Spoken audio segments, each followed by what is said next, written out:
de ne pas prendre son nom en vain. Il sait pourquoi. Philippiens 2, versets 9 à 11. C'est pourquoi aussi Dieu l'a souverainement élevé et lui a donné le nom qui est au-dessus de tout nom, afin qu'au nom de Jésus, tout genou fléchisse dans les cieux, sur la terre et sous la terre, et que toute langue confesse que Jésus-Christ est Seigneur à la gloire de Dieu le Père. Amen. Il y a de la puissance dans le nom de Jésus. Aucune puissance ne peut résister devant ce beau nom. Vous êtes en danger? Pas besoin de longs discours. Juste criez le nom de Jésus. Puissance dans le nom de Jésus. Délivrance dans le nom de Jésus. Victoire dans le nom de Jésus. Je vous invite à vous mettre debout et nous allons chanter son nom. Au numéro 520, le nom de Jésus, la version populaire. Par la suite, Jésus, Papa, Esprit. Jéhovah est son nom.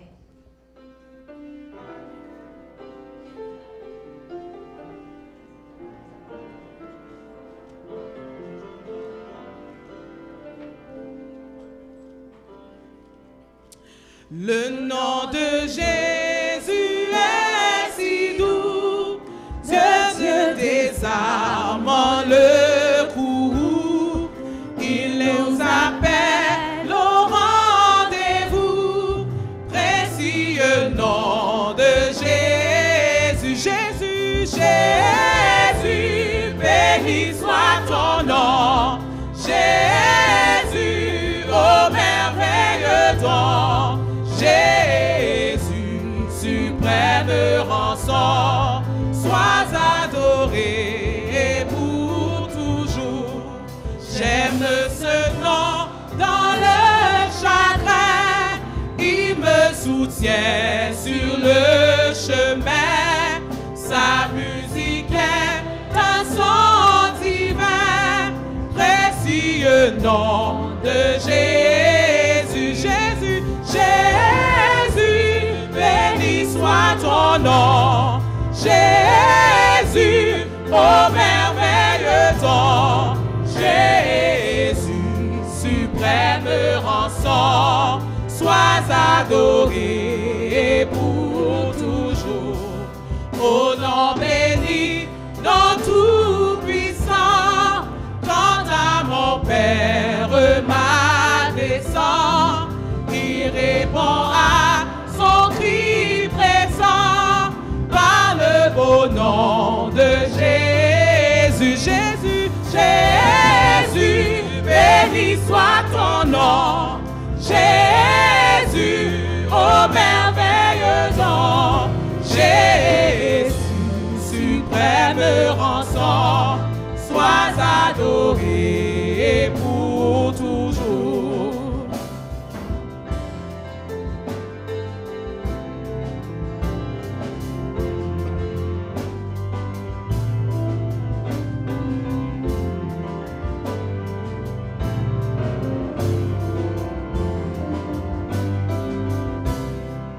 Le jour viendra, non solennel, où toutefois à ton appel tira sur terre et dans le ciel, précieux nom de Jésus, Jésus, Jésus, béni soit ton nom, Jésus, Jésus, ô merveilleux don, Jésus, suprême rançon, sois adoré et pour toujours, Jésus, Jésus, béni soit ton nom, Jésus, ô merveilleux don, Jésus, suprême rançon, sois adoré et pour toujours.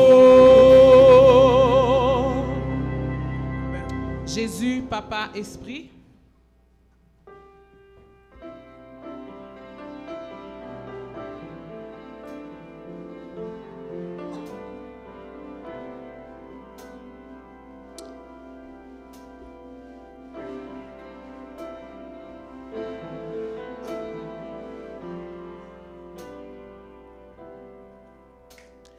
Quien te l'aime,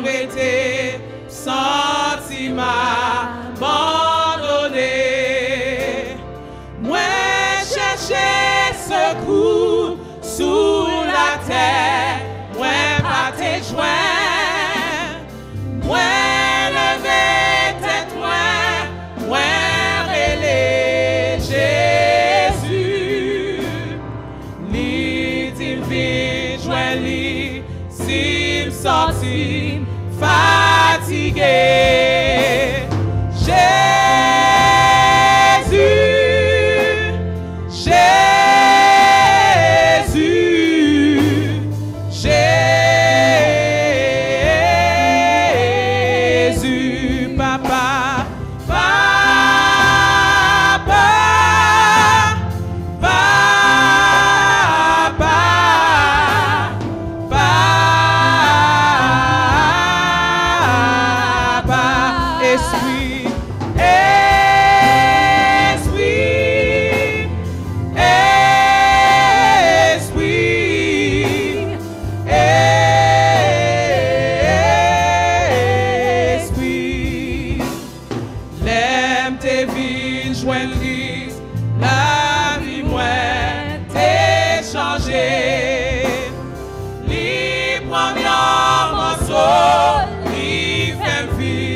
Grâce à lui, moi capable, si moi sauvé.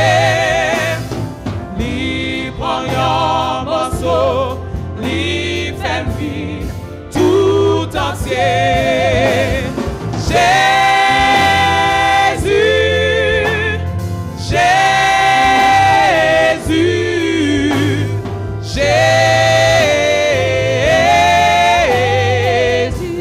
Papa, papa, papa,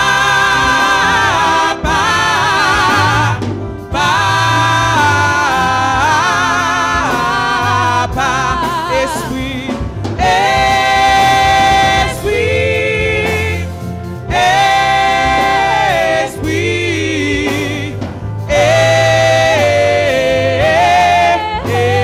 esprit, relais Jésus.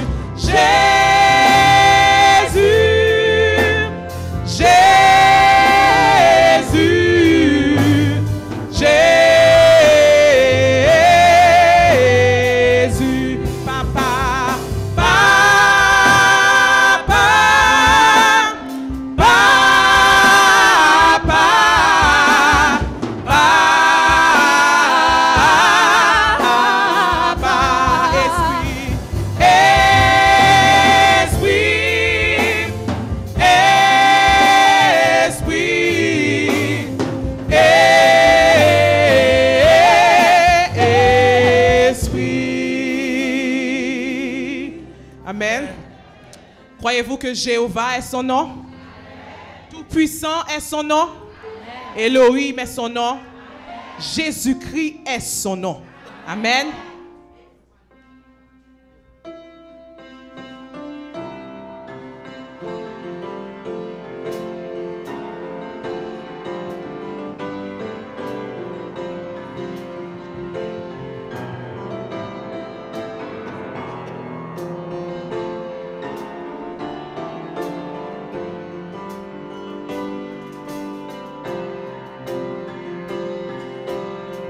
Jéhovah est son nom.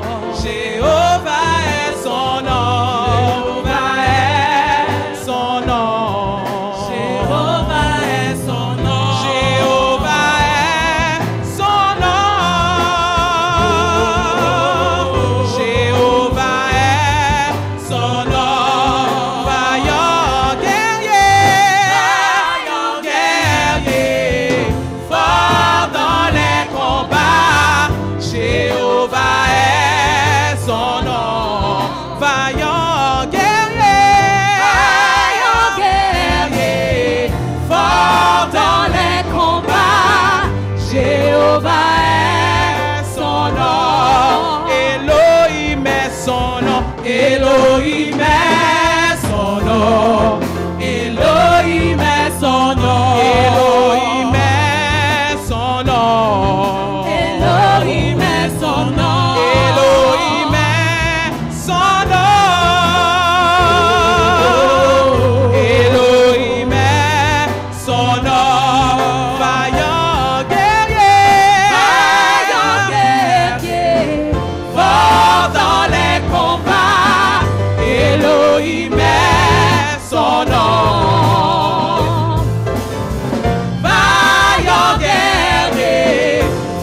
Jésus criait son nom. Jésus criait son nom. Jésus criait son nom. Jésus criait son nom. Jésus criait son nom. Jésus criait son nom. Vaillant guerrier. Vaillant guerrier. Fort dans les combats. Jésus criait son nom. Vaillant guerrier. Vaillant guerrier. Fort dans les combats. Jésus criait Son nom. Tout puissant est son nom. Tout puissant est son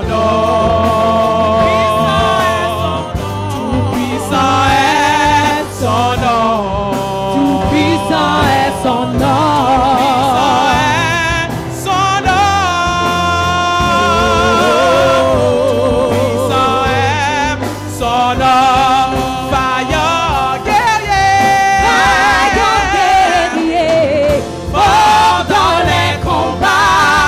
tout puissant est son nom.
Jésus. Amen. Ne prenons pas le nom de Dieu en vain. Il y a puissance dans son nom. Nous l'appelons, il vient et il n'y a rien. Ne prenez pas le nom de Dieu en vain. Son nom est tout puissant. Amen. Et le chant de prédisposition est le numéro 113. Il revient sur la nuit.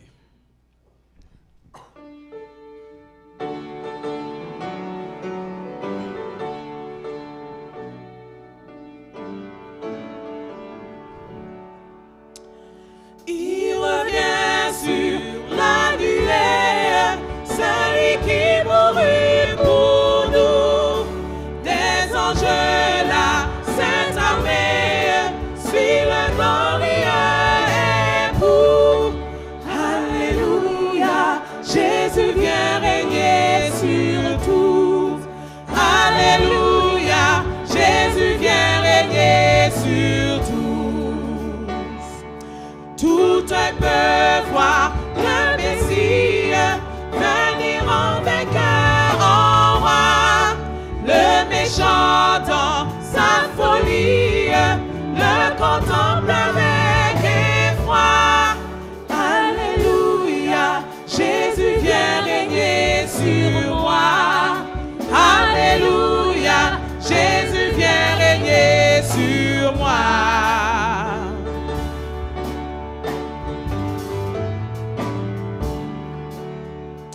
Les rachetés, pleins de joie, acclament leur Rédempteur. Ils ont retrouvé la voie du salut et du bonheur. Alléluia, Jésus revient en vainqueur. Alléluia, Jésus revient en vainqueur.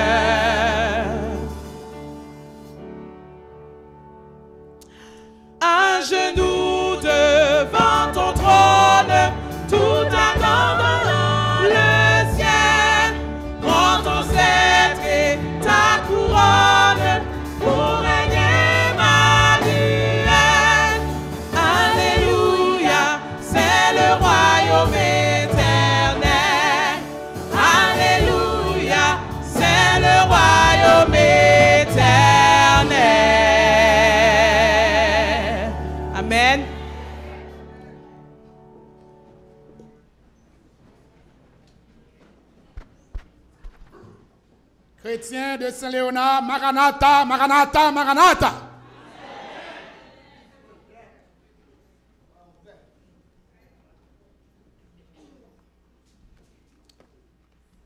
Notre Dieu est-il bon, bien-aimé?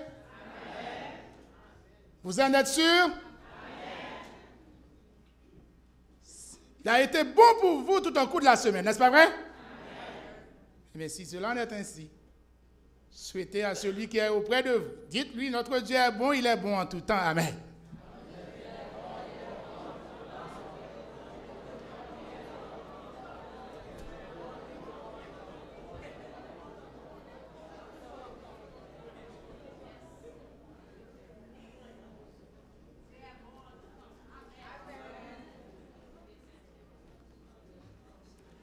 L'Église, nous vivons un temps, un moment de notre histoire où ce sont les membres d'Église qui veulent communiquer leur message aux prédicateurs. C'est les membres d'Église qui disent aux prédicateurs, voici quel message nous voulons nous entendre. Il y en a qui ont la démangeaison d'entendre de tel ou tel message. Bien entendu, il faut dire que cela n'est pas nouvelle. Hein? Elle n'est pas étrangère à des temps passés. Si nous lisons Genèse 6, 6 à 7, il est dit que l'Éternel s'est repenti. Il fut affligé en son cœur. Et il dit, j'exterminerai de la face de la terre l'homme que j'ai créé. Depuis l'homme jusqu'au bétail, aux reptiles et aux oiseaux ailés. Je me répands, dit Dieu, de les avoir faits. Et dans le chapitre 7, au verset 4, l'Éternel demande à Noé de prêcher encore 7 jours. L'Éternel fera pleuvoir sur la terre 40 jours et 40 nuits. Et j'exterminerai de la terre tous les êtres que j'ai faits. Un tel message est-il bienvenu, bien-aimé? Non? Un tel message n'est pas bienvenu. Les antédiluviens n'ont pas cru parce que ce n'était pas le message qu'ils voulaient entendre. La Bible nous dit, depuis que le monde est né, tout demeure comme par le passé. Il n'y a rien de nouveau sous le soleil. Ecclésiaste 1er, verset 9. Ce qui a été, et c'est ce qui sera. Et ce qui a été fait, c'est ce qui sera fait. Dans le livre Prophète et Roi, page 319, nous lisons ce qui suit. Il nous a dit que l'écho des paroles prophétiques de Jérémie parvint aux oreilles des prêtres, des sacrificateurs de l'époque, qui ont mal vu le message du prophète. Pour ce faire, ils cherchent à le faire mourir. Et dans le livre Événements des derniers jours, nous lisons, dans un sens particulier, nous dit la servante du Seigneur, la sœur White, les adventistes du 7e jour ont été placés dans le monde comme des sentinelles et des porteurs de flambeaux. C'est à eux qui a été confié le dernier message, avertissement destiné à un monde qui périt. C'est sur eux que brille la merveilleuse lumière qui jaillit de la parole de Dieu. Une tâche d'une solennelle importance leur a été confiée, à savoir la proclamation du message des 3 anges. Ils ne doivent pas laisser leur attention s'en détourner. D'après Apocalypse 14, l'Église du reste, le peuple de Dieu, les saints qui gardent les commandements de Dieu et qui ont la foi de Jésus, sont les adventistes du 7e jour. Et ils sont appelés à proclamer ce message, le message des 3 anges. Je vais poser une question à l'Église en ce matin. L'Église, quelle remarque faites-vous à l'heure actuelle? Est-ce que ce message est prêché? Répondez. Est-ce que ce message est prêché? Et pourtant, c'est là notre message. Moi aussi, je fais le constat. J'ai vécu dans cette église. Sophonie et moi, nous étions à la même église à toute enfance. On a vécu ensemble. Je me faisais baptiser dès 9 ans. À l'âge de 9 ans, j'ai été déjà baptisé. J'ai grandi dans cette église. J'ai 38 ans de baptême. C'est une église que je connais. Il faut dire que ce message se prêchait dans le temps. Je l'avais vu prêcher. Moi aussi, enfant que j'étais en train de prêcher ce message. Mais on nous taxait de loyalistes. On nous fustigeait de partout de légalistes. Et pour ce faire, il va falloir arriver des gens bien doigtés pour un petit peu arranger les choses. Puisque ce message a débuté avec des gens très peu instruits. Et c'est ce qui faisait la force de ce message. C'est parce que ces gens qui n'ont pas été à la Sorbonne, qui n'ont pas été dans des universités de haut rang, ont été à l'université de Dieu. Amen. Oui. Maintenant, il faut faire appel à des prédicateurs chevronnés. Et pour ce faire, le message est en train de s'effacer pour faire place aux doigtés, aux techniques, puisqu'on ne veut pas se faire appeler légaliste.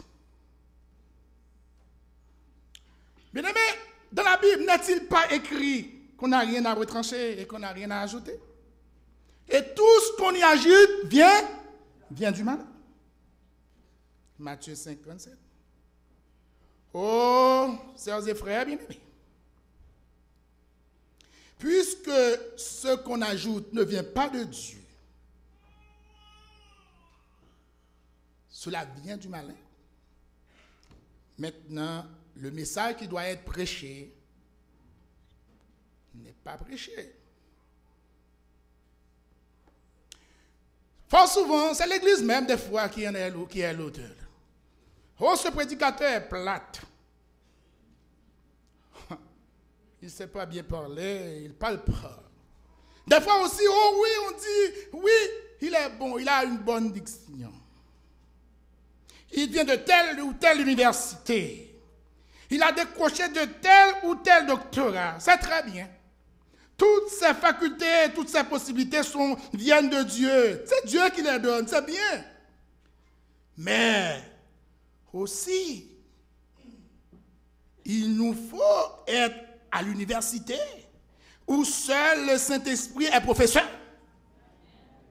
Oui, nous avons besoin de décrocher, bien-aimés, le certificat que le Saint-Esprit a donné à Jérémie. Quand il a pris le pincette de l'autel et qu'il a touché ses lèvres, et c'est à ce moment-là que le prophète Ésaïe était qualifié pour parler au nom de Dieu. Amen. Les premiers chrétiens adventistes ont prêché le retour de Jésus en 1844 et ont vécu la grande déception prophétisée dans Apocalypse 10. Leur œuvre, cependant, n'étant pas complète, Dieu désirait qu'ils transmettent au monde un message supplémentaire. Ce message est divisé en 3 parties et se retrouve dans Apocalypse 14, versets 6 à 12. Les textes que je vous demande de relire avec moi. Ensemble, l'Église, nous allons relire notre message. Nous allons relire notre mission. que l'Éternel Dieu confie à son peuple. Qu'on nous projette le texte, s'il vous plaît. On va lire Apocalypse 14, versets 6 à 12. Que toute l'Église lise avec moi ce matin. Oui, ensemble, l'Église, ensemble. Je vis un autre ange qui volait par le milieu du ciel, ayant un évangile éternel pour l'annoncer aux habitants de la terre, à toute nation, à toute tribu, à toute langue et à tout peuple. Il disait d'une voix forte, craignez Dieu et donnez-lui gloire, car l'heure de son jugement est venue. Et adorez celui qui a fait le ciel et la terre, et la mer, et les sources d'eau. Et un second ange suivit en disant, elle est tombée, Babylone la grande, qui a brevé toutes les nations du vin de la fureur de son impudicité. Et un troisième ange les suivit en disant d'une voix forte, si quelqu'un adore la bête et son image, et reçoit une marque sur son front ou sur sa main, il boira lui aussi du vin de la fureur de Dieu, versé sans mélange dans la coupe de sa colère. Et il sera tourmenté dans le feu et le soufre, devant les saints anges et devant l'agneau. Et la fumée de leur tourment monte au siècle des siècles. Et ils n'ont de repos ni jour ni nuit, ceux qui adorent la bête et son image. Et quiconque reçoit la marque de son nom. C'est ici, oui, que la persévérance des saints qui gardent les commandements de Dieu et la foi de Jésus. Amen. Amen. Chers amis bien-aimés chrétiens, le message du premier ange, ou le premier message de Dieu à son peuple, est la proclamation de l'évangile éternel. Le salut par la grâce et la justice de Dieu, sa puissance justificatrice et sanctificatrice. L'ange annonce que le temps du jugement est venu. Appelle le peuple à revenir à la véritable adoration et à le reconnaître comme créateur. Chrétien, c'est la question du jugement, il y a aussi question d'acquittement ou de condamnation. Oui, il est aussi question de juge et d'accusé. Hélas, il y a une catégorie de gens qui proclament que Dieu ne les punira pas vraiment. Pour une simple question d'observation du sabbat. Oh, ils nous disent, nous n'observons pas le jour nous autres. Alors nous adorons Dieu le jour qui nous fait plaisir. Il suffit que nous l'adorons. Le jour ne nous sauve pas. D'ailleurs, disent-ils, nous sommes en plus grand nombre observateurs de Dieu le dimanche. Et Dieu est trop bon pour nous punir pour tout ça, pour ce monde. Pour tout ce monde, Dieu est trop bon pour nous punir. Et c'est vrai, bien-aimés. Ils sont en plus grand nombre. Ils sont beaucoup. Mais c'est la Bible qui le dit. La Bible dit, toute la terre est en admiration derrière la bête. Vous entendez la chose? Toute la terre est en admiration derrière la bête. Apocalypse 13, verset 3. Mais la Bible aussi parle d'un petit reste de la postérité de Dieu qui garde les commandements de Dieu. Du temps du prophète Jérémie, la situation a été pareille. Dieu, dans son amour, a envoyé son messager, le prophète Jérémie, auprès du peuple de Juda, afin qu'ils aient la vie sauve. En se détournant du mal, Dieu a dévoilé aux habitants de Juda, par la bouche de son serviteur, le dessein du jugement arrêté, que même Dieu ne peut changer. Puisque ce que sa bouche a dit, sa main l'accomplira. La parole de Dieu n'est jamais restée sans effet, bien-aimé. Dieu ne peut se contredire. Dieu a parlé une fois et puis c'est fini. Chers amis, ils se trompent. Ils se disent son nombre imposant va de pouvoir contraindre Dieu. Par contre, le message du prophète est malvenu. Vous là, vous nous prophétisez des choses là, des choses qui ne sont pas bonnes là, des choses qui ne sont pas agréables. De telles personnes comme vous, votre place n'est pas parmi nous, votre place c'est dans les citernes.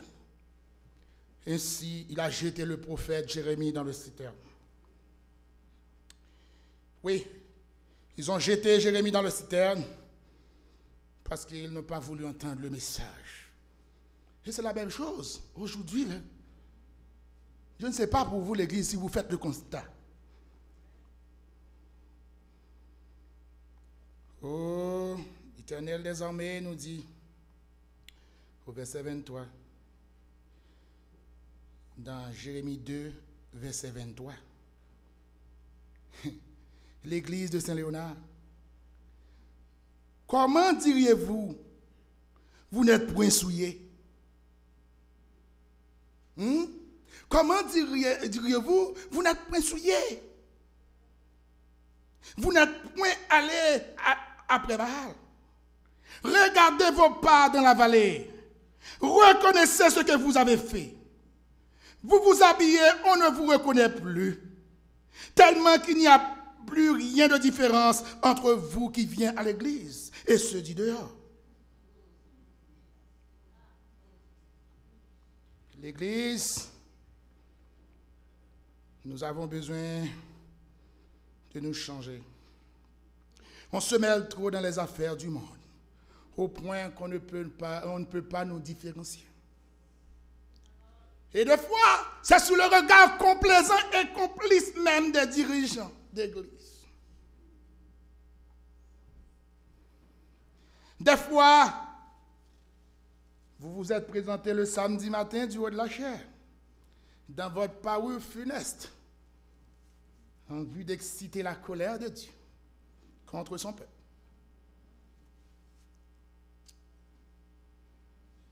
Je connais une histoire d'une église, sœur, ici à Montréal. Il y a une jeune fille qui s'est présentée le samedi matin à l'église pour présenter un point. Mais dans la soirée, elle a été au club. Mais il y avait un monsieur qui était au club aussi, qui est un visiteur qui est venu samedi adorer. Et quand le monsieur l'a vu du haut de la châtre, le monsieur a dit « Oh, oh !» Le monsieur s'est mis debout dans l'assemblée. « Oh, oh !» Je me pensé qu'il y a un sérieux ici. Ou même bien, nous sommes ensemble, nous avons dansé dans le club là. Et puis ce matin, vous qui venez nous parler de qui? Moi, je pensais qu'il y avait quelque chose de sérieux ici. Et le monsieur s'est retiré de l'église. Hélas, bien aimé. Pas de flambeau, pas de bannière, sentinelle, peuple de Dieu. Réveillez-vous. Demandons-nous, ne sommes-nous pas autant qu'avait prophétisé Ésaïe dans Ésaïe 4, verset 1er? J'aurais aimé qu'on nous projette ce texte, hein, Ésaïe 4, 1er. Et l'Église, je vous demande de lire avec moi. On va s'examiner, c'est ce que nous dit Sophonie. C'est ça, rentrez en vous-même, nation sans pudeur. Examinez-vous pour savoir si vous êtes de la foi. Maintenant, c'est l'heure de nous examiner. Et c'est pourquoi nous avons une semaine de prière, pour que nous nous examinons, afin que nous voyons où est-ce que nous sommes. Sommes-nous vraiment dans la foi? Sommes-nous de ceux qui se retirent pour se perdre, ou du moins de ceux qui se retirent pour avoir la vie éternelle? Bien-aimés, vous avez 20 ans. Moi, je viens de vous dire que j'ai grandi. J'ai 38 ans de baptême. Par contre, dans cette église, personne ne va pas me permettre à ce que je perde mon salut. Non, je sais pourquoi je suis là. Je n'importe quoi dans ce monde. Et puis mourir avec eux. Ou même tout. Mais si vous choisissez d'être ici dans le temple de Dieu, c'est parce que vous pensez avoir la vie éternelle. Amen. Réveillons-nous. Après, lisons Ésaïe 4, verset 1er. Ah, il n'y a personne. Oh. Oui, Ésaïe 4, 1er, ensemble, l'église. Consolez-vous. Consolez mon peuple. Dis votre Dieu. Oui. Continuez. C'est jeudi Ésaïe 4, verset 1er. Ouais, c'est ça. Ésaïe 4, c'est ça. L'église, lisons ensemble, lisons. Et 7 femmes saisiront en ce jour un seul homme et diront, nous mangerons notre pain et nous nous vêtirons de nos habits. Fais-nous seulement porter ton nom. Enlève notre peau.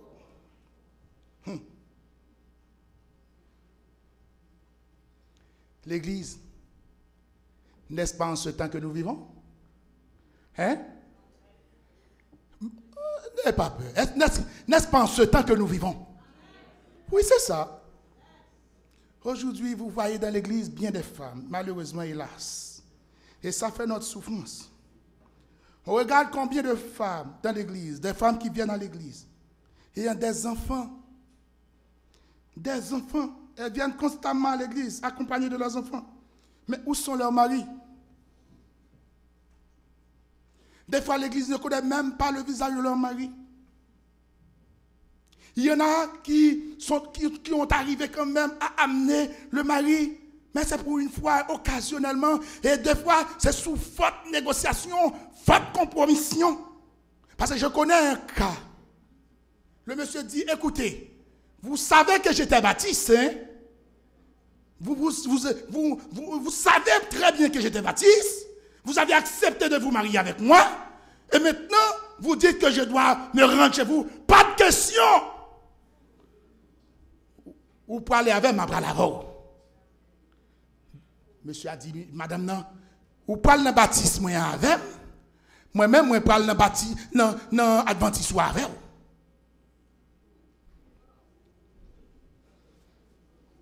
L'église, ce qu'on savait entendre dans les coulisses devient monnaie courante à l'église. Oui, je vous dis bien que j'ai grandi dans cette église. Je connais la mentalité de l'église. Longtemps, on prépare notre sabbat. Tantôt, je viens de faire une chose là. J'ai été chercher mon enveloppe pour mettre ma dîme. Mais je ne devais pas le faire dans le temps, dans mon église, dans notre église. La dîme devait être quelque part, bien arrangée pour présenter, ce n'est pas au moment. On devait cirer nos chaussures le vendredi. On devait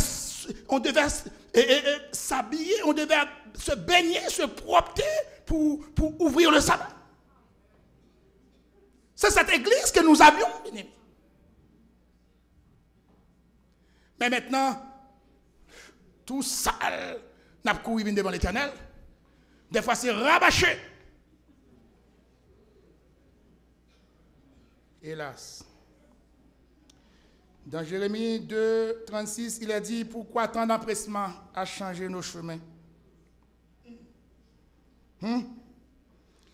Oui, il y en a qui sont allés dans le monde, aller chercher des gens pour se faire marier.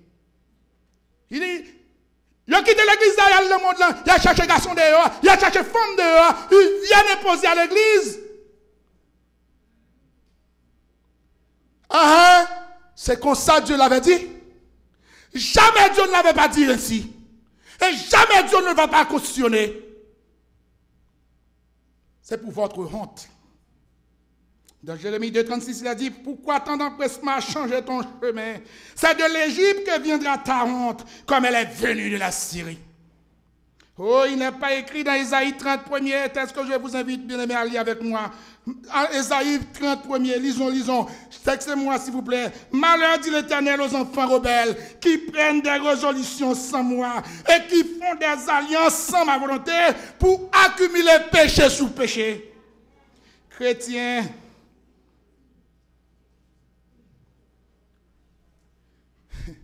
vous ça plus belle là? Des fois, nous sommes à l'église, nous avons 30 ans, nous avons 40 ans, nous pensons que nous finissons bon.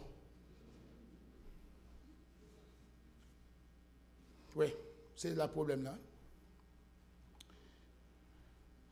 On ne peut pas être adventiste du 7e jour et être du reste de la postérité de Dieu qui garde ses commandements. Alors que vous êtes à l'église en train d'adorer. Vous êtes en train d'adorer votre Dieu. Et votre maison, vous avez laissé en arrière, en train de faire des choses qui soient incorrectes à ce jour.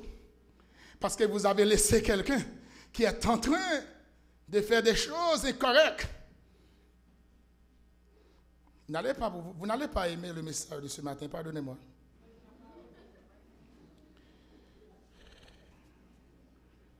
Oh, Dieu nous invite à nous présenter devant lui avec tout ce qu'il nous a donné. Amen.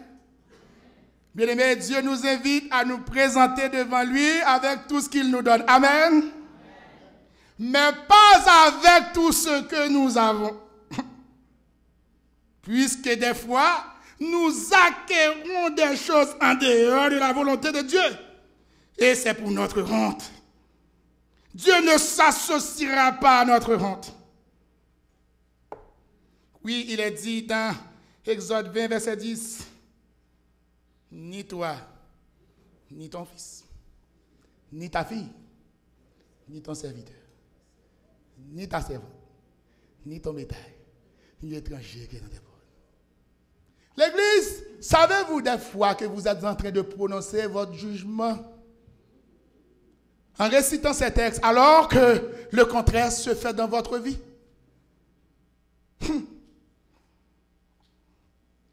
Oui, bien-aimés, chers amis, frères et sœurs, maintenant on va rentrer dans l'église, un espace dénommé moment de louange. Hein?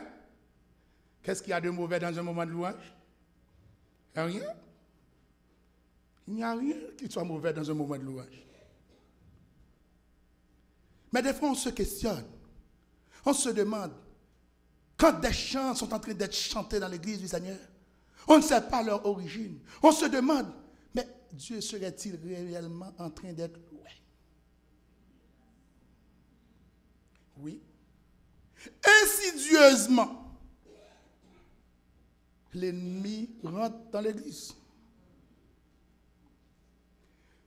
Laissez-moi vous dire, ce n'est pas aujourd'hui, là, parce que moi je ne savais pas le moment de louange. On ne savait pas ça, il n'y avait pas ça. Mais le peuple de Dieu était toujours un peuple de louange, n'est-ce pas vrai? Oui, dans tout le temps, bien aimé, le peuple adventiste dans lequel j'ai grandi, l'adventiste, a été toujours un peuple de louange, une église de louange de Dieu. Amen! Et ceci est tellement vrai, notre hymne de louange s'intitule ainsi, hymne de louange. Maintenant qu'on va nous apprendre à louer Dieu. Hein? On a été chercher au dehors des choses qu'on ne sait même pas l'origine. Oh, hélas. L'église chrétienne, Maranatha, Maranatha, Maranatha. Amen. Réveillons-nous. Bien-aimés, soeurs et frères, chers amis. L'appel à adorer Dieu en tant que créateur donne automatiquement au peuple de Dieu la responsabilité d'observer le jour qui honore son œuvre créatrice. Les créatures de Dieu ne peuvent l'honorer tout en désobéissant à ses commandements.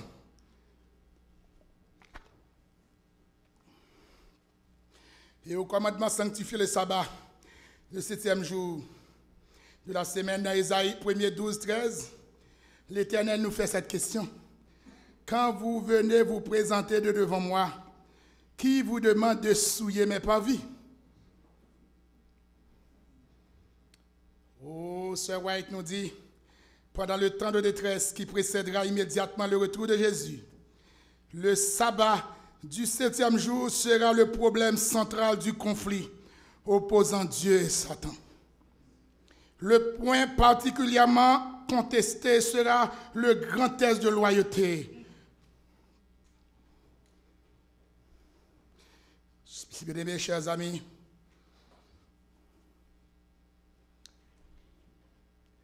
s'il y a dans les 10 commandements, hélas, quand même, s'il y a un des commandements où bon nombre des adorateurs du 7e jour ont fauté, ont fauché, c'est le 4e commandement.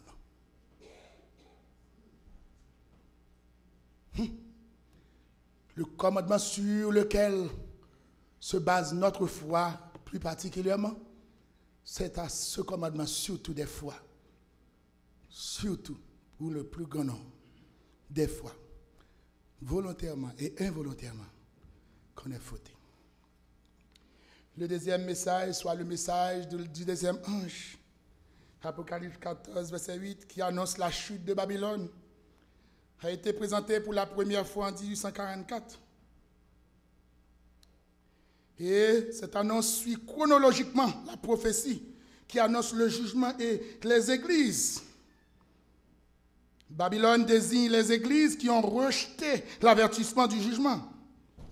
Et plus loin dans Apocalypse 18, verset 1 à 4, nous lisons « Babylone est tombée ». Le peuple de Dieu qui se trouve encore à Babylone est appelé à sortir afin de ne pas se rendre coupable de participer à ses péchés et de ne pas subir des plaies qui se déverseront sur elle. Et ce message, pour être bien compris, nous demande de faire un retour dans le livre d'Esther.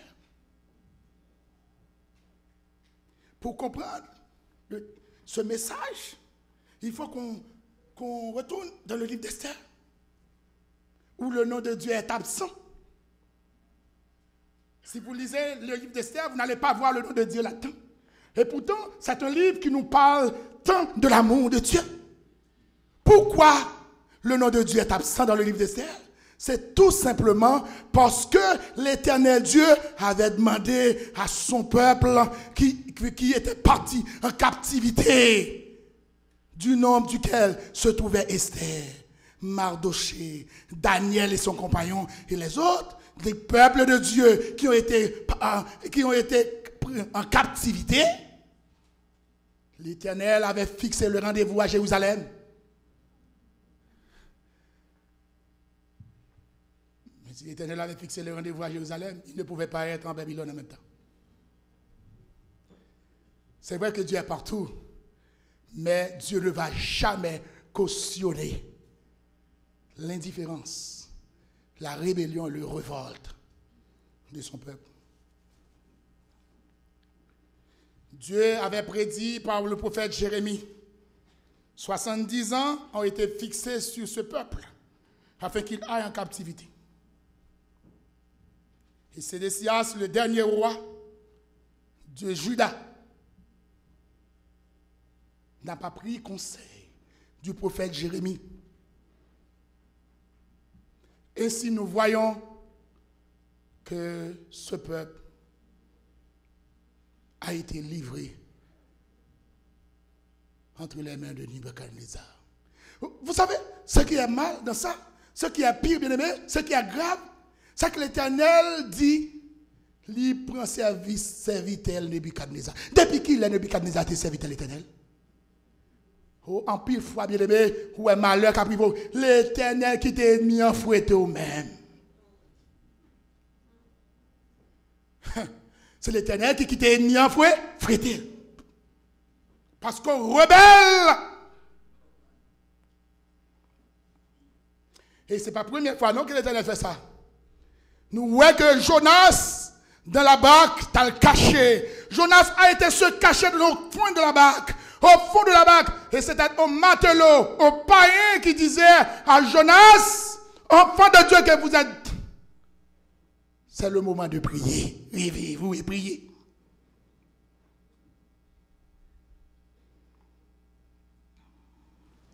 Oui, bâton qui bat chien blanc, la bat chien noir, n'est-ce pas vrai? Depuis 4 ans de ça, tu as maltraité le peuple de Dieu. Le peuple babylonien, tu as maltraité le peuple de Dieu. Ils ont crasé le pays, ils ont fait tout. Maintenant, Dieu revient puisqu'il ne saurait longtemps cacher sa face. Hein? Amen. Amen, bien-aimé. Amen, bien-aimé. Et c'est ce Dieu vivant et vrai que nous avons ce matin. Il nous est revenu. Il nous donne une semaine de prière pour nous rapprocher de lui. Amen. Oui, l'Église. Le peuple de Juda, par la volonté de Dieu, fut livré entre les mains de Nebuchadnezzar. Pour un temps. Parce que Dieu pas prend plaisir pour quitter l'ennemi à frater dans ça. Mais c'est seulement si, moi-même avec vous, nous reconnaissons que nous avons fauté et que nous revenons à l'éternel. Revenons à l'éternel. Le monde aussi est livré entre les mains de Satan pour un temps, n'est-ce pas vrai?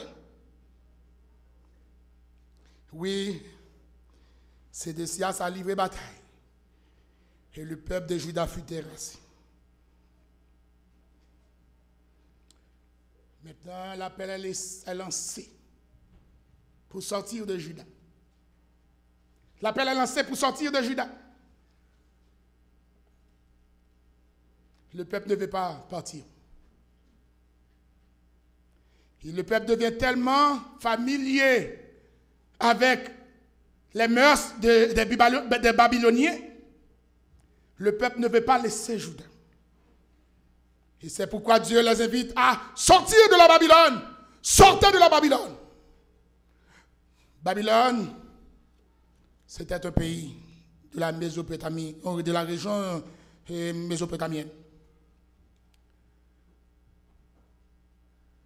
C'est l'actuel Irak. Vous allez me dire, ce message n'est pas votre, n'est-ce pas vrai? C'est le message, n'est-ce pas nous? Puisque nous sommes ici, nous ne sommes pas en Irak, hein? C'est ça? Ah.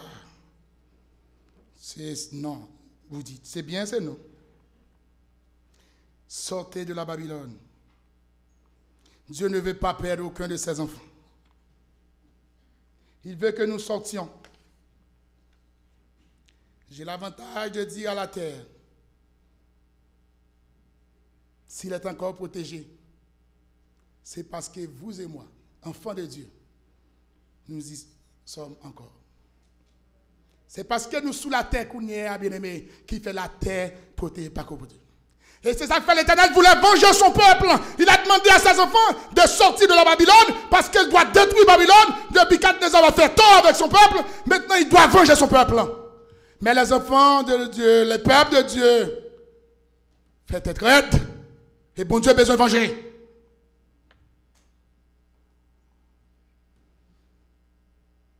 Sous le monde a fait fréquent, bien aimé. Sous quelqu'un, c'est parce que moi-même avec vous, nous la caillons.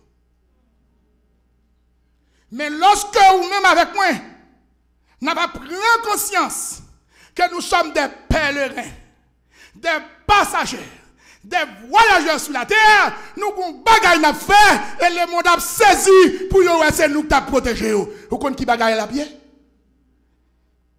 Lui dit lui. La Bible dit qu'il s'allie.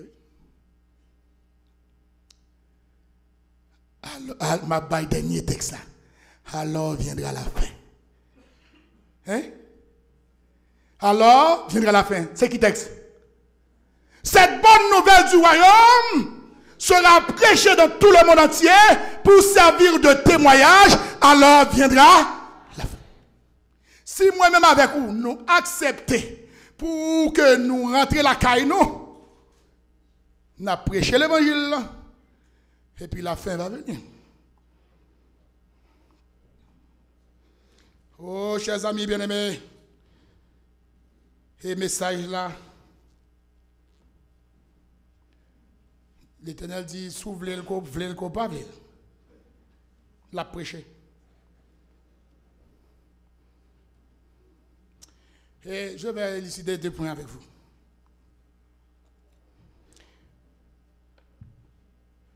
y a le mariage, il y a le sabbat qui est béni dans la Bible. N'est-ce pas vrai? Et ce sont ces deux institutions de la Bible que Satan a attaqué le plus. Et c'est pourquoi vous et moi, nous devons être intelligents et nous devons veiller. Aujourd'hui, les enfants de l'Église se marient. C'est bien de se marier. Mais après la bénédiction nuptiale, attendez-vous à un bal. Hein? Attendez-vous à un bal. Est-ce que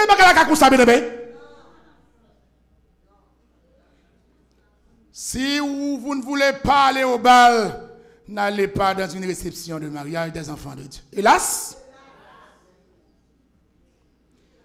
Oh, bien-aimés chers amis, dans le livre Cri du ciel, écrit par un théologien adventiste, un professeur de théologie, un docteur ex-lettres hébraïque de l'université de Strasbourg et de l'université Andrews des États-Unis, il répond du nom Jacques Doucan. Il a écrit le livre de Cri du ciel.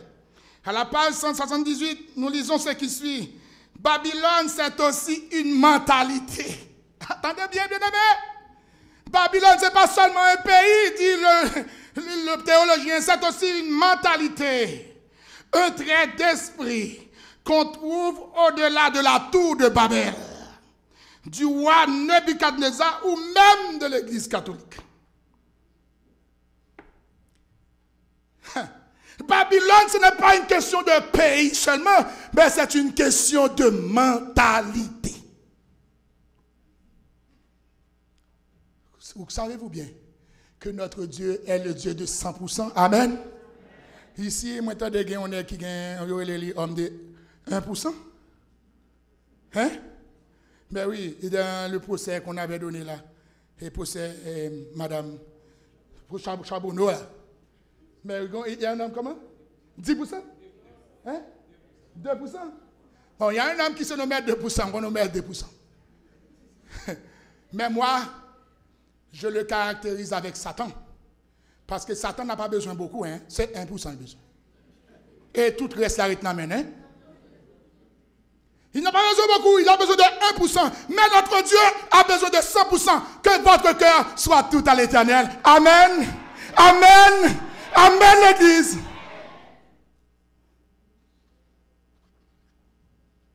Chers amis chrétiens, le message du troisième ange, ou notre dernier message, présenté au verset 9 à 11, contient un avertissement clair. Vous n'adorez pas la bête et son image. Et vous ne recevrez pas sa marque, ce qui entraînera la destruction.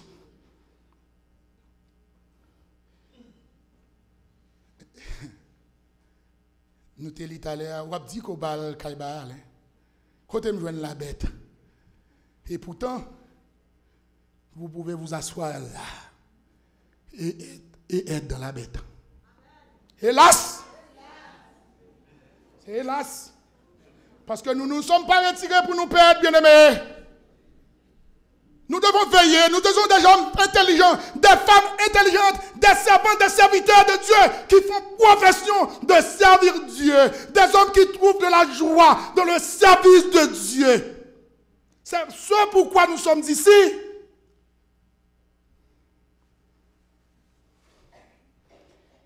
Et vous voyez que ce verbe adorer a été dans le premier message.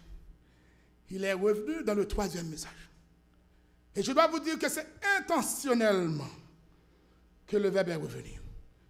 Parce que le problème de Dieu, le problème de l'humanité, le problème qui surgit entre Satan et Dieu est un problème d'adoration. Satan veut qu'on l'adore. Et des fois, si vous et moi, nous ne nous rendons pas compte, on va l'adorer, oui. Et des fois, on se demande, est-on en train d'adorer le Dieu du ciel? Oui? Bien-aimés, chers amis, frères et sœurs, Chrétiens, Maranatha. Maranatha.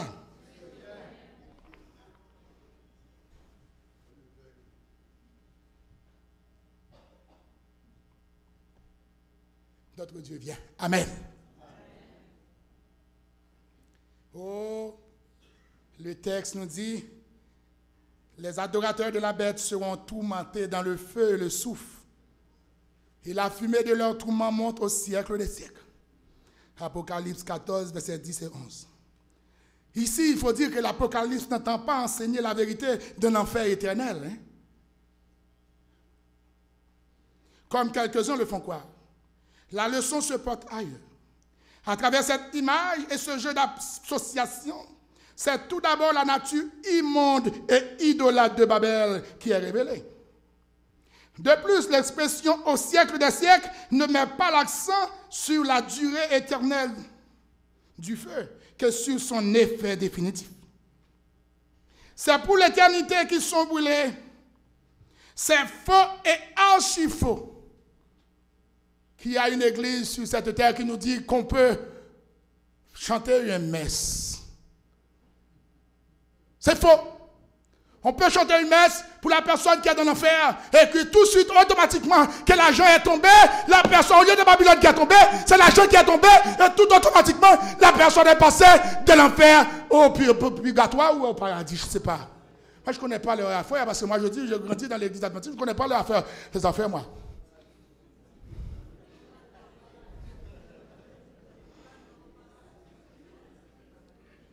Bien-aimés, chers amis, bien-aimés, la chute de Babylone s'entend donc comme une parole d'espérance, un encouragement à poursuivre, la lutte malgré tout à tenir bon dans sa différence. C'est ici la persévérance des saints qui gardent les commandements de Dieu. Amen, bien-aimés. Amen, bien-aimés. Où est-elle, mais il a copié nous? La Bible a dit les noms saints. Yo même yo dou yo les saints, yo médecins. Vous comprenez là? C'est tout ce que Dieu fait, Satan fait le contre-pied. La Bible, Dieu nous appelle saints. Il dit, mais quand tu es, il a l'île mangé droite. Et puis, il t'a dit, mon Dieu, mettez marque. Vous ne pas ça? Vous ne pas marque mon Dieu? Qui est dans l'église n'a pas contre marque mon Dieu? Ézéchiel 20, verset 12 et verset 20. C'est ça, il dit, oui. Le sceau de Dieu, la marque de Dieu. C'est le sabbat, oui. Vous ne pas contre ça, hein? Le sabbat, c'est la marque de Dieu. Et nous voyons aussi que la bête a sa marque. La marque de la bête qui est un homme. Oui, c'est ça. C'est le dimanche. Et puis, ce message, ça, bon Dieu m'a demandé de nous prêcher. C'est ce message que Dieu nous demande de prêcher. Ce n'est pas notre message à nous. Nous paix aujourd'hui, puis on va dire nous c'est sabbatique. Nous paix, puis on va dire nous légalistes. Nous paix, pour ne pas dire loyalistes. Et c'est pour ça, oui, dans l'époque, ça, l'Éternel Dieu avait jugé bon, qu'il a besoin d'un homme comme Jérémie, un homme qui n'a pas sa langue dans sa poche, un homme qui peut parler pour Dieu, qui ne va pas ni se détourner ni à gauche ni à droite. Il faut dispenser droitement la parole de la vérité. Amen.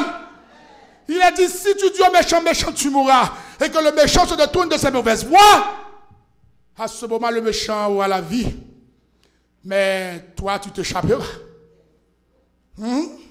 Mais si tu ne dis pas au méchant qu'il mourra, l'Éternel te redemandera son sang. Hein? Hélas, l'Éternel te demandera son sang. Il n'y a pas de philosophie, il n'y a pas de littérature, il n'y a pas de droite et de technique dans le message de Dieu. L'Éternel a tout dit. Dire, allez dire. Il faut que vous repentiez.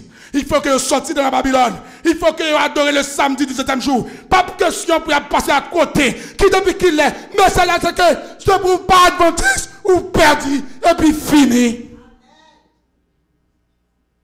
Ce message-là, ce n'est pas nous-mêmes. Ce n'est pas pas nous. Ce n'est pas pour chercher quoi pour faire. Mettre bagarre la pour me dire l'équation. Et puis moi, chercher technique. Quelle technique possible, hein? L'Éternel, notre Dieu, nous demande de prêcher le message. Il faut qu'il se retrouve du camp du reste, qui garde les commandements de Dieu et la foi de Jésus. Oh, les saints rêvés par les prophètes sont au contraire le cauchemar des instituteurs organisés. Ils chahutent et dérangent l'ordre établi. Ils marchent à contre-courant. Les saints des derniers temps sont des originaux et des révolutionnaires parce qu'ils sentent la fin venir. Ils se forgent déjà au diapason du royaume d'ailleurs. Les saints sont des violents qui luttent journellement avec le péché. C'est ce caractère qui ressort de la définition qu'en donne le texte de l'Apocalypse. Oui, les saints sont ceux qui ont lavé leurs robes et les ont blanchis dans le sang de l'agneau. Amen. Les saints sont cette minorité qui vit dans la crainte de Dieu et sont restés fidèles au commandement du Dieu créateur. Chers amis bien-aimés, l'acte du jugement implique la loi et la crainte de Dieu. C'est sur ce critère de la loi et du jugement que le jugement va s'exercer. En hébreu, la loi se confond même avec le jugement. Oui, à tel point que le mot hébreu pour le jugement, mishpat, signifie également la loi. Le commandement, c'est la perspective du jugement qui inspire et gouverne la crainte de Dieu et l'obéissance à sa loi. Nous pouvons être vraiment reconnaissants pour la liberté dont nous bénéficions encore aujourd'hui, bien-aimés. C'est Pasteur Ted Linson. Pasteur Ted. Pasteur? C'est ça. Le président de la conférence générale. C'est lui qui nous demande d'être reconnaissants aujourd'hui. Si nous vivons encore un moment de liberté religieuse. Parce que très bientôt,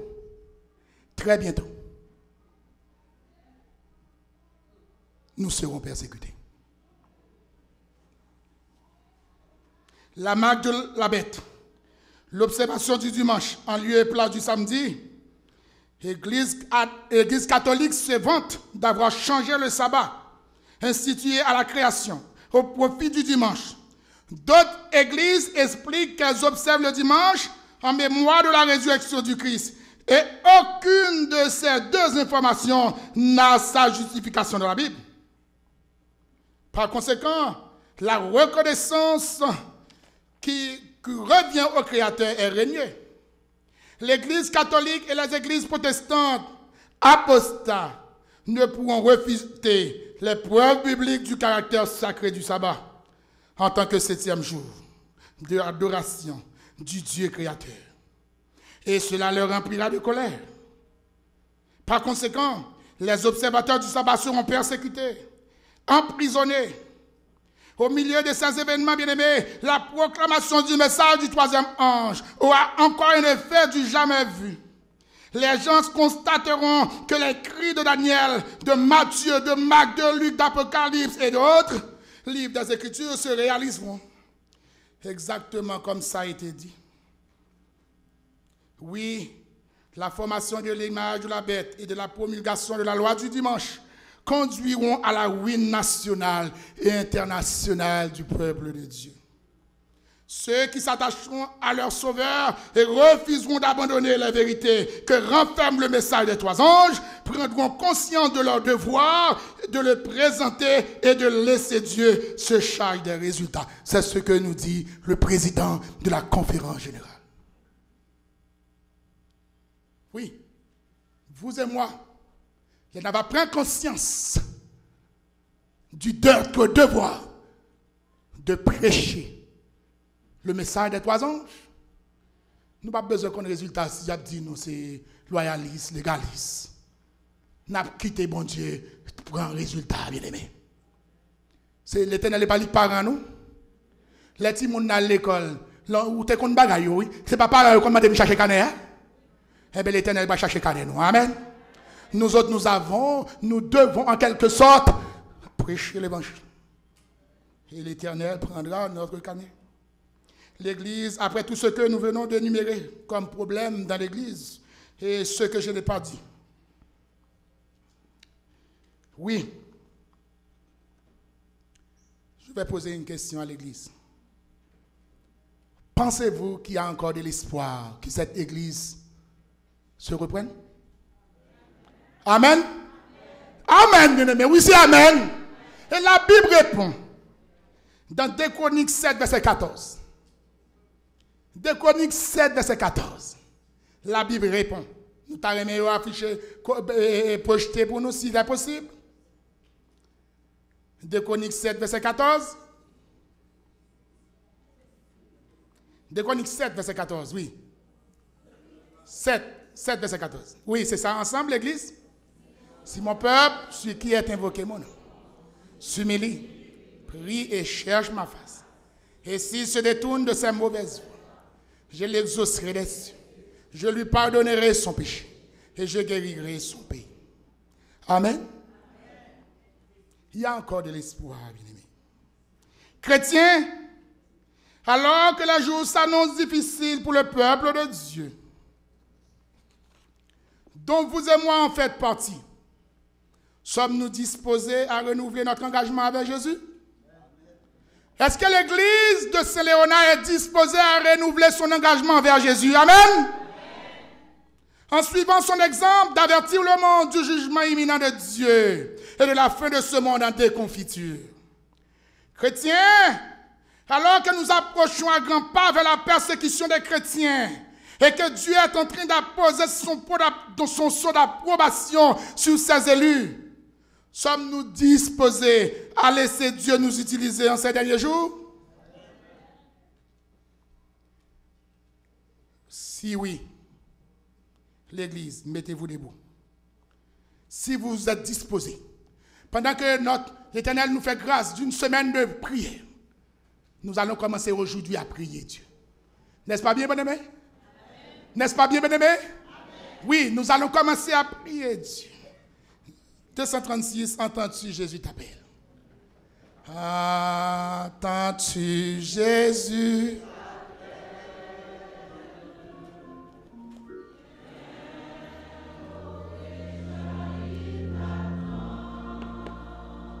C'est ça.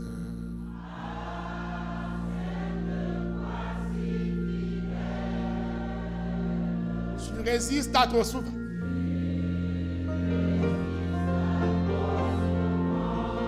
Laisse entrer le roi de gloire, bien-aimé. Laisse entrer le roi de gloire. Ouvre ton cœur à Jésus. Laisse entrer le roi de gloire. Hâte-toi, ne tarde plus. Bien-aimés, chers amis, frères et sœurs, l'Éternel veut entrer dans notre cœur ce matin. Au cours de cette semaine, soir après soir, il veut rentrer dans notre vie pour tout mettre à l'ordre, pour nous aider à combattre le bon combat de la foi, pour nous aider à triompher sur tout ce qui est mauvais en nous.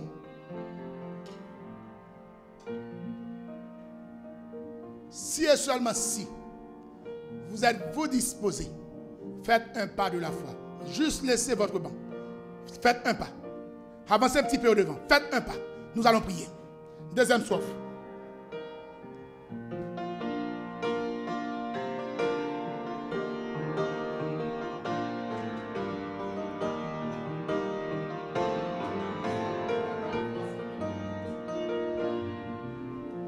Les vanités de la terre, le monde vil et trompeur,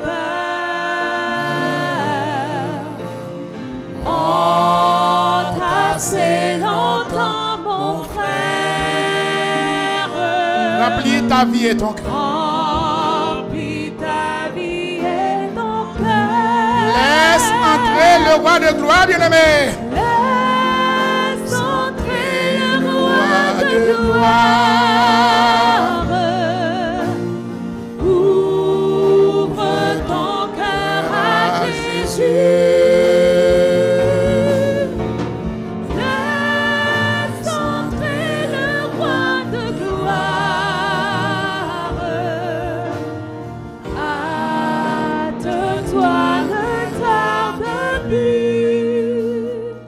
vous vous coupez la tête là où vous êtes, je vais adresser une prière au Dieu de grâce en notre faveur.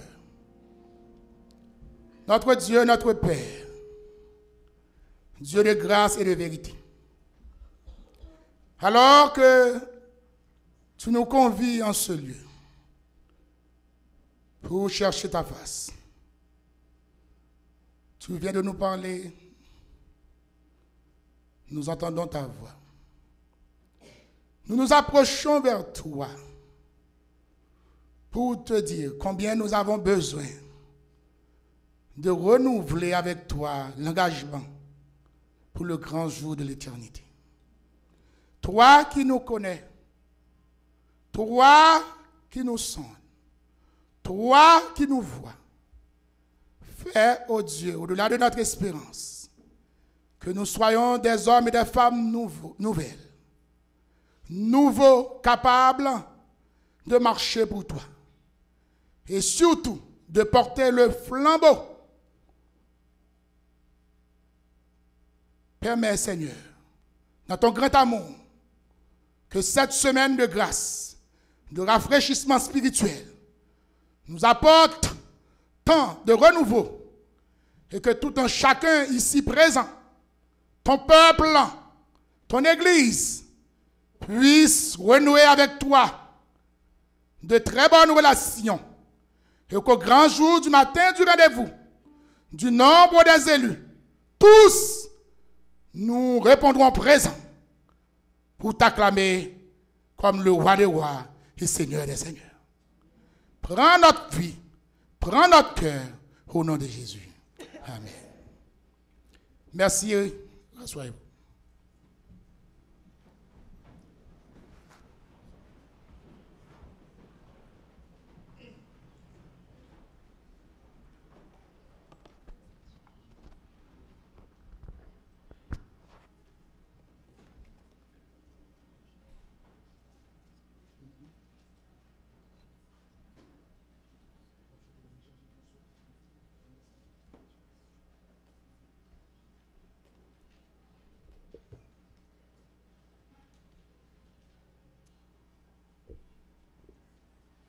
Nous disons merci à Dieu pour la prédication de l'Évangile. Comme Dieu nous invite tous, prépare-toi à la rencontre de notre Dieu. Et nous devons nous préparer pour rencontrer Dieu qui viendra certainement et très bientôt. Merci à Dieu pour ce message. Et nous allons nous mettre debout pour chanter le dernier couple et le dernier chant. Trouvez le numéro 391 de notre hymne louange avec allégresse, marcher vers le ciel, regardez sans cesse notre Emmanuel. Mettons-nous debout pour chanter à la gloire de Dieu.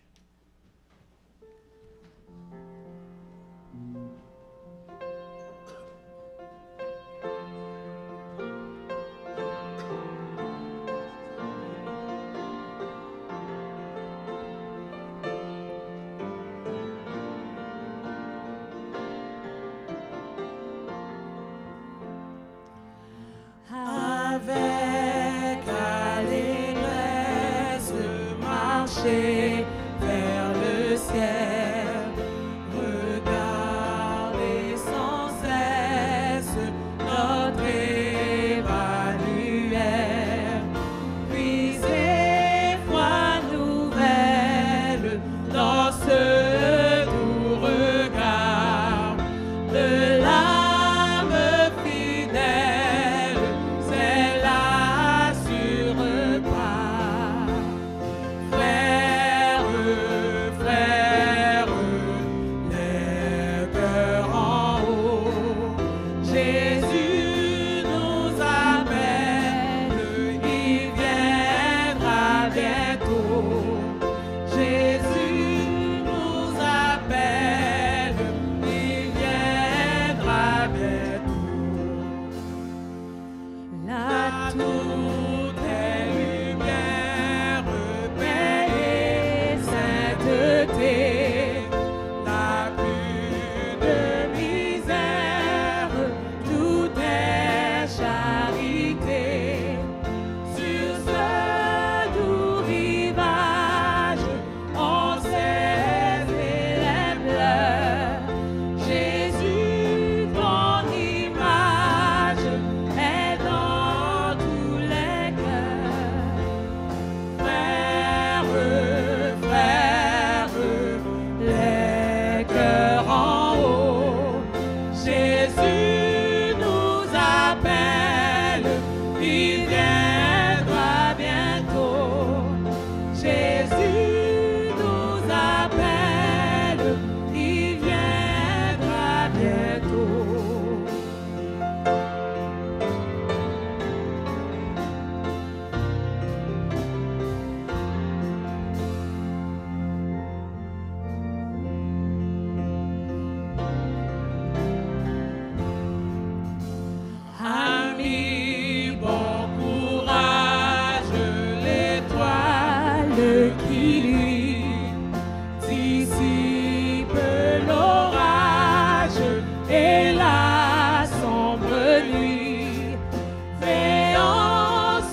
notre Dieu, notre Père, en attendant cette bienheureuse espérance, nous serons tous transportés sous la mer des vers pour chanter les alléluia sans fin d'éternité en éternité.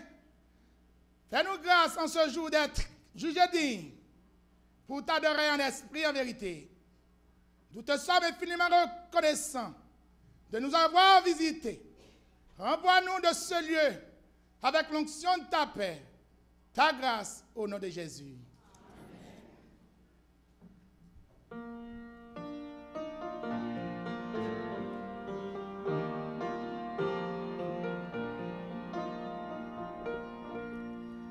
Que la paix de Dieu reste dans vos cœurs.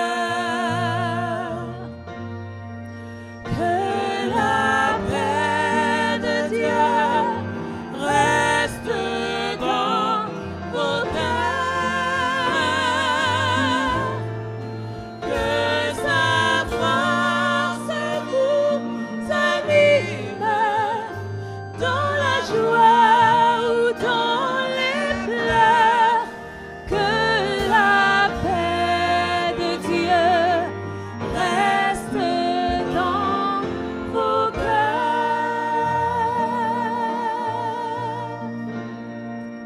Pour la sortie, nous chanterons au numéro 185 des hymnes de louange, le premier et le dernier couplet.